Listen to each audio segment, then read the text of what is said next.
আপনাদের সাথে আন্দোলনের মাঠে দেখা হবে। আপনারা সকলে যে যার অবস্থান থেকে আপনাদের প্রস্তুতি গ্রহণ করুন। যে যার অবস্থান থেকে প্রস্তুতি গ্রহণ করুন, আপনাদের সাথে দেখা হবে বাংলাদেশে আন্দোলনে। এবার এভাবে দেশে আসার আভাস দিলেন বিএনপির সদ্য নতুন চেয়ারপারসন তারেক জিয়া। দীর্ঘদিন ধরে শেখ হাসিনা ক্ষমতায় থাকায় তারেক জিয়া দেশে আসতে পারেনি।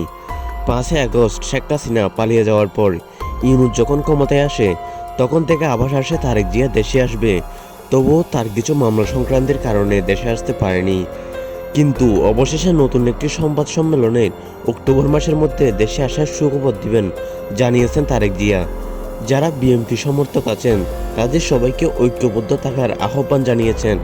তবে বিএনপির অন্তদলের মধ্যে কোনো দাঙ্গা না করতে পরামর্শ দেওয়া হয়েছে, এতে দলের ক্ষতি হবে, এবং নতুন কোনো ব্যক্তিকে বিএনপিতে নিযুক্ত না করার পরামর্শ দিয়েছেন তারেক জিয়া। এ বিষয়ে আপনার মন্তব্যকে কমেন্ট করে জানাতে পারেন। তারেক জিয়া কি দেশের জন্য ভালো নাকি খারাপ? তিনি দেশে আসলে দেশের অবস্থা কি পরিবর্তন হবে, নাকি ঠিক আগের মতো পচা রাজনীতি শুরু করবেন? কমেন্ট করে জানাতে পারেন আপনার মন্তব্য।